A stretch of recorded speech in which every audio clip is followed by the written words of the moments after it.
Beth Phoenix talks possibility of wrestling again in an appearance on Oral Sessions with Renee Paquette. NXT commentator Beth Phoenix talked about her decision to leave WWE back in 2012. A former three-time WWE Women's Champion and one-time WWE Divas Champion, Phoenix listed several factors that led to her departure. "I felt, and I'll be transparent on this, I'd go on live events and I'd wrestle my ass off," Phoenix said. 12 to 15-minute matches, and I felt they were great matches. And I felt that way because my peers would say that to me. "You guys killed it tonight. Good job." And I'd listen to the audience and I'm like, the audience is reacting to us at these live events.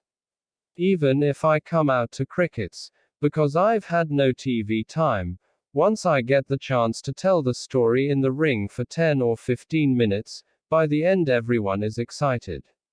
So I knew I was doing the job right and I knew my peers were telling me I was doing the job right. But then I would go to TV and, here's a match that's supposed to happen and it's cut to 30 seconds. And I felt like I was a really dispensable part of the show, no matter how long or hard I worked.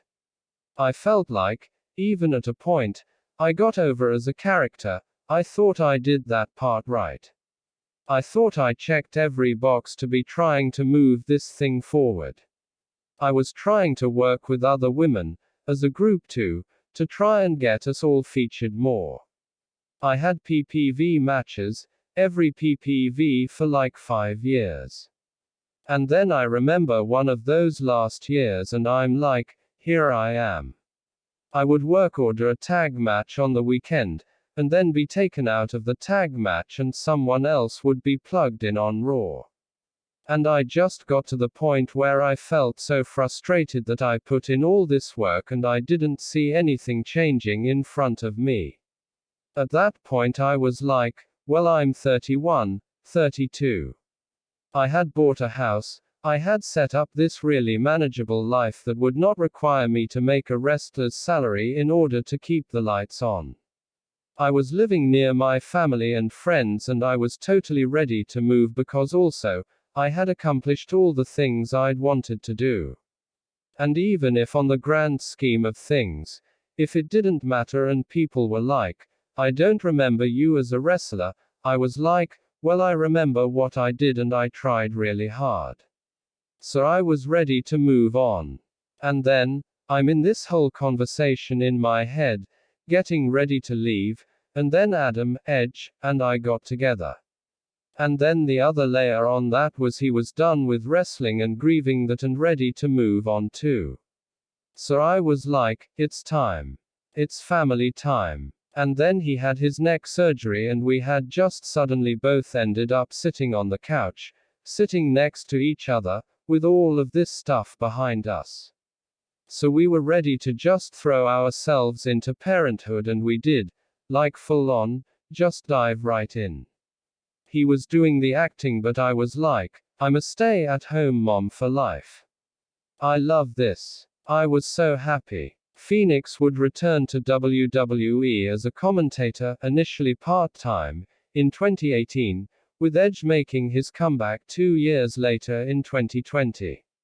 Phoenix revealed to Paquette her concerns about Edge coming out of retirement and what he needed to do to convince her he was ready to come back.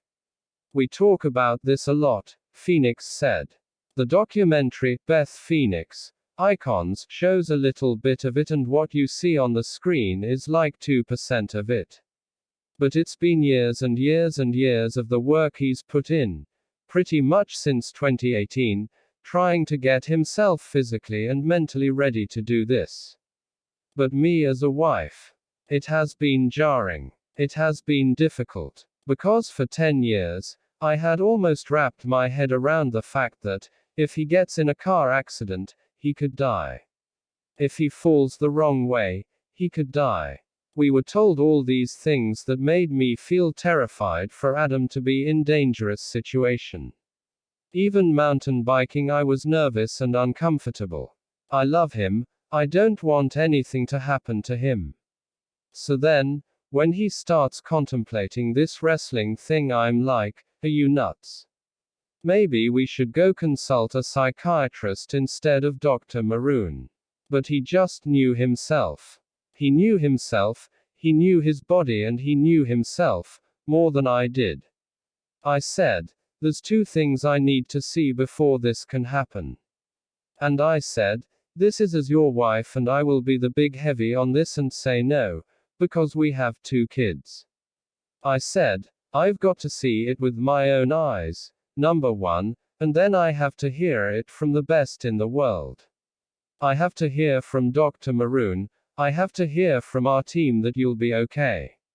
And I have to see it, I have to see you move around with my own eyes to be convinced this is real.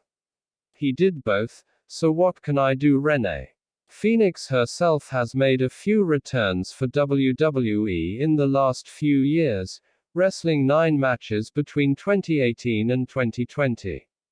Asked about the possibility of one more run, Phoenix seemed to indicate that she was content at being a commentator, despite being open to the idea. Once a wrestler, always a wrestler, Phoenix said. I'm not going to lie about it. You couldn't have done this and wanted to do this your whole life without having this little bug. And I also get so happy to be in the conversation of somebody, or today's stars, would look forward to facing. Again, when I left WWE, I felt really insignificant and I felt like I hadn't done anything.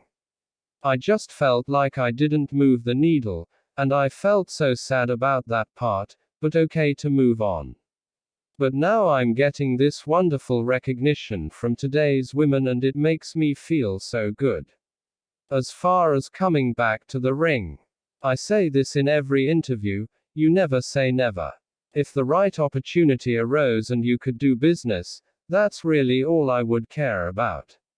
Because of course, would I love to have a retirement match, a big farewell and give someone a high five and pass the torch? Yes. But there's only a limited amount of people I can do that for, whereas on commentary I can do the 2 hours every single week. Every week I can tell you how awesome Indy Hartwell is, or, look at Shotzi Blackheart's improvements.